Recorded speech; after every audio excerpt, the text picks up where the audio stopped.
Assalamualaikum dan selamat sejahtera semua. Hari ini kita akan sambung modul 3 Sistem Bekalan Arus Terus AT dengan subtopik yang kedua iaitu diod. Hari ini kita akan belajar subtopik dalam tajuk diod iaitu ada 4 lah. Simpang P dan N, operasi diod, terminologi asas diod dan lengkung ciri IV iaitu arus dan volten bagi diod. Pertama sekali kita akan lihat binaan dan simbol asas diod. Okey, binaan dan simbol asas diod. Diod merupakan satu komponen elektrik yang berfungsi satu arah sahaja. Struktur binaan diod cantuman dua bahan separuh pengalih iaitu jenis P dan N. Minggu sebelum ni kita ada belajar bahan separuh pengalih. Ada dua, jenis P dan jenis N, dan mempunyai dua terminal iaitu anode dan cathode. Okey, kita tengok simbol di atas. Okey, yang ni anode, ni cathode lah. Dia ada dua bahan pengalih P dan N. Ni simpang P dan N. Okey, ni simbol untuk diod. Okey, sini anode dan sini cathode. Okey, seterusnya kita akan lihat simpang P dan N.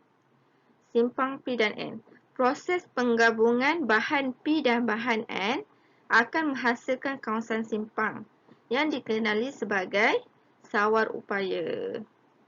Okey, jadual sebelah menunjukkan penggabungan bahan jenis P dan jenis N yang akan mewujudkan kawasan simpang PN yang dikenali sebagai sawar upaya.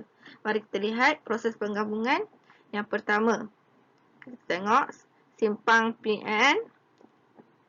Okey, diod dihasilkan dengan menggabungkan dua jenis bahan iaitu bahan jenis P dan bahan jenis N. Awak dah belajar minggu lepas bahan jenis P apa, bahan jenis N apa.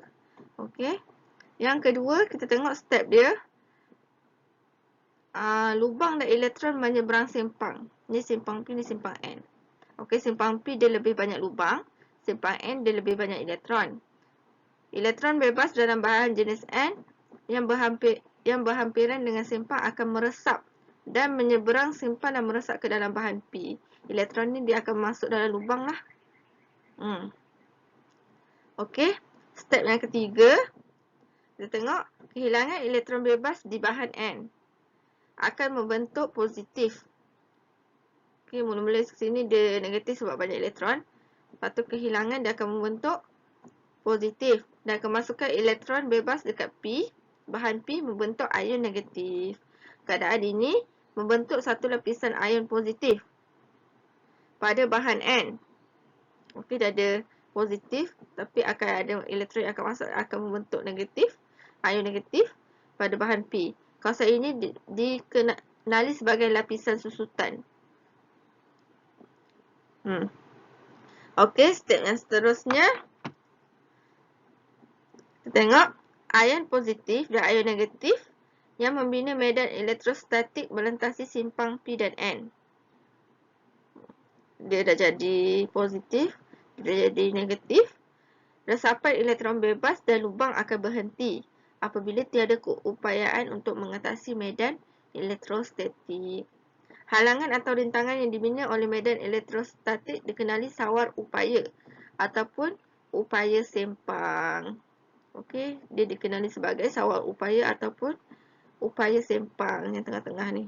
Yang daripada elektron dia pergi ke P akan membentuk ion negatif dan yang kosong elektron ni dia akan membentuk ion positif.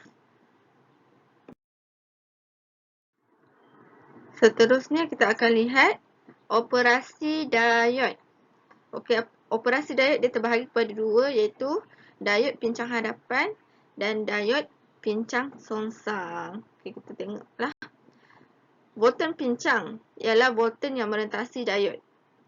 Terdapat dua jenis keadaan pincang pada diod iaitu pincang hadapan dan pincang songsang. Apabila kita tengok rajah ni, rajah pincang hadapan ni, apabila punca anode mendapat volten lebih positif dari katot, atau katot mendapat volten negatif dari anod, diode berada dalam keadaan pincang hadapan. Kita tengok ni punca volten positif kita sambung kepada anod, dan punca volten negatif kita sambung kepada katot, dan dia akan membentuk diode pincang hadapan. Okey, apabila anod ni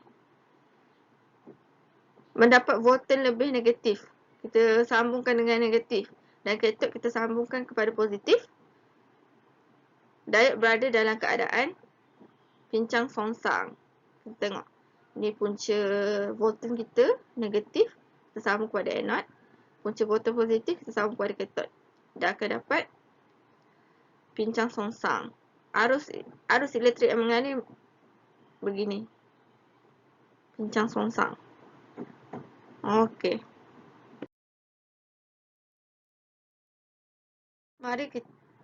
Mari kita lihat diode pincang hadapan. Okey. Diode pincang hadapan akan berlaku sekiranya anod disambungkan ke kutub positif volten dan katot disambungkan ke kutub negatif punca volten. Okey, mari kita lihat gambar rajah ni. Kita tengok kutub positif sambung kepada anod. Anod tu simpang P lah. Lepas tu kita tengok kutub negatif kita sambung kepada N. Simpang N yang kita panggil sebagai katot. Ini untuk diode pincang hadapan. Kita tengok pergerakan dia. Okey, diode pincang hadapan dia, bahagian katot ni dia mempunyai elektron. Cas elektron dia lebih. Manakala bahagian anod lubang, iaitu cas positif akan banyak. Arus akan mengalir melalui kutub positif ke kutub negatif. Okey, dia mengalir. Manakala elektron, kita tengok dia akan, elektron sifat dia terbalik. Kita akan mengalir daripada negatif ke positif. Okey, bila kita tengok elektron ni mengalir, dia akan lebih banyak negatif ke sini, dan dia akan pergi ke lubang di simpang P dan akan menyebabkan ion negatif di sini. Manakala simpang P pula, dia akan dia akan tertarik ke arah simpang N yang mempunyai elektron negatif, dan ini akan menyebabkan pengaliran elektron akan berlaku di sini juga. Okey, kita tengok pincang hadapan menghasilkan lapisan susutan yang lebih nipis. Lapisan susutan asal kita tengok dia besar. Lepas tu bila dah berlaku pengaliran elektron, dia akan tarik, dia akan jadi Bolton sawar ni, dia akan jadi kecil. Lapisan susutan yang lebih nipis. Ini akan menyebabkan pengaliran arus. Okey. Ni untuk rajah diagram untuk diode. Yang ni untuk diode punya simbol lah. Tengok pengaliran arus boleh berlaku. Untuk pincang hadapan elektron, dia still boleh berlaku juga. Seterusnya kita lihat diode pincang songsang. Diode pincang songsang, kutub positif punca volten disambung ke katot diode, dan kutub negatif punca volten disambung ke punca anod diode. Okay, kita lihat gambar rajah. Positif kita sambung kepada katot, negatif kita sambung kepada anod, simpang P. Okey, kita lihat ni lapisan susutan asal elektron. Okey, kutub positif dia akan tarik elektron yang dekat N ni. Dia akan tarik.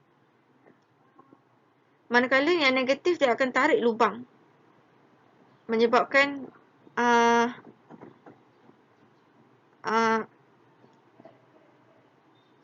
lapisan susutan ni semakin lebar lah yang awak tengok. P dan N dia akan makin banyak elektron. Okey, dia dah tarik. Okey, keadaan ini menyebabkan nilai rintangan dalam diode bertambah dan arus tidak dapat mengalir. Okey, sebab kita dah tarik, arus tak dapat mengalir. Tapi, masih terdapat pengaliran pembawa tersedikit berlaku yang mana pergerakan elektron dan lubang sebagai pembawa pengalir tersedikit akan menghasilkan arus bocor. Dia akan ada sikit lah arus bocor. Arus bocor ni boleh diabaikan kerana nilainya yang amat kecil. Maksudnya nanti arus tidak boleh lalu dekat diode pincang songsang. Kita tengok ni. Okey. Sini arus. Dia akan stop kat sini. Kalau macam pincang hadapan tadi, dia terbalik simbol dia, dia akan lalulah. Ni dia akan stop.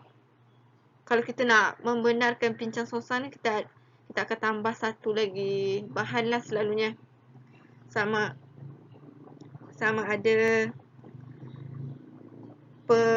pearuh ataupun pengubah. Kita akan tambah satu bahan untuk membenarkan diode pincang songsang ni pengaliran elektrik.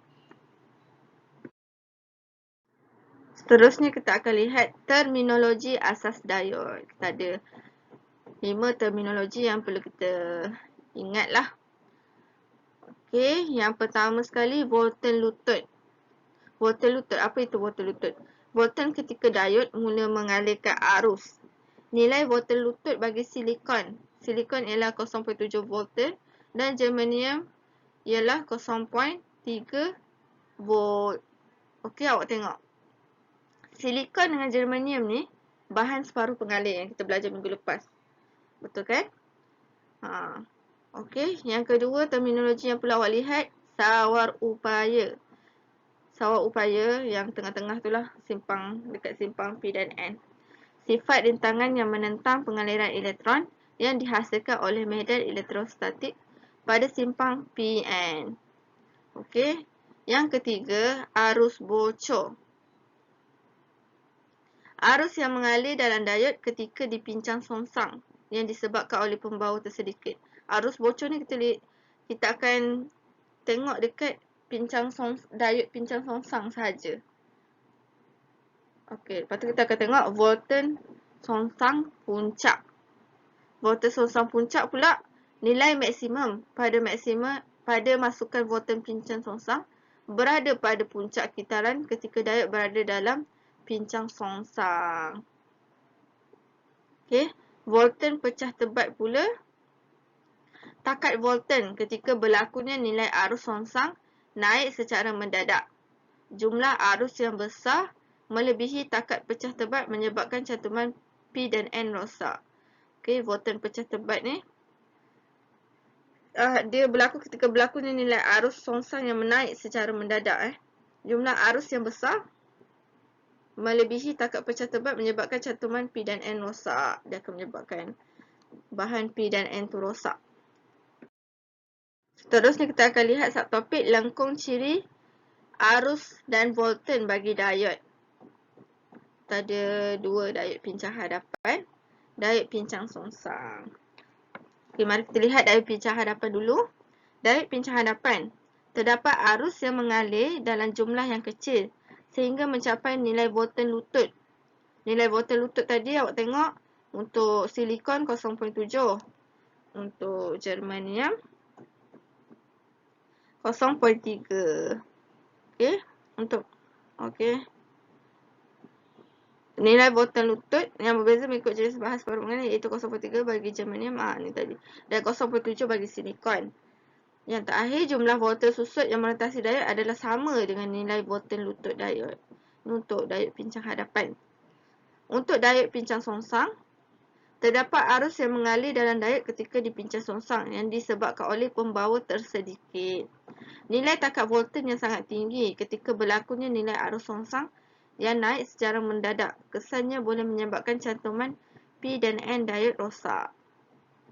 Okey, yang ni untuk explanation lah tentang diode pincang hadapan dan diode pincang songsang. Okey, mari kita lihat lengkung ciri arus volten bagi diode. Yang ni situasi untuk diode pincang hadapan, yang ni untuk diode pincang songsang. Okey, kita lihat arus dia akan sampai dekat volten lutut. Kita ada dua volten lutut untuk germanium dan silikon. Germanium 0.3, silikon 0.7. Okey, jumlah volten susut dengan volten lutut adalah sama. Jumlah volten susut dengan volten lutut untuk pincang hadapan. Okey, untuk pincang songsang pula, dia arus akan mengalir disebabkan oleh pembawa tersedikit. Okey, nilai takat volten yang sangat tinggi ketika berlakunya nilai arus songsang yang naik secara mendadak. Macam ni. Dia akan menyebabkan volten pecah tebat lah. Awak tengok ni. Ni akan mempunyai arus bocor. Kesan dia menyebabkan simpang P dan N akan rosak. Kalau dia still ada volten, kita bagi dia volten yang tinggi dekat waktu pincang songsang, kita bagi nilai volten yang tinggi daripada volten lutut, macam 2.4 lah daripada 0.3, dia akan menyebabkan mempunyai arus bocor dan menyebabkan simpang P dan N tu rosak. Itu sahaja untuk pembelajaran hari ini. Kita belajar 4 subtopik lah tadi, simpang P dan N. Operasi diod ada 2, diod pincang hadapan, diod pincang songsang. Seterusnya kita lihat terminologi asas diod ada 5 lah. Volten lutut, sawat upaya, arus bocor, volten songsang puncak dengan volten pecah tebat. Dan last sekali kita tengok lengkung ciri arus volten bagi diod. Kita tengok dalam situasi sama ada diod tu dalam pincang hadapan ataupun pincang songsang. Okey, itu sahaja untuk hari ini. Sekian, terima kasih.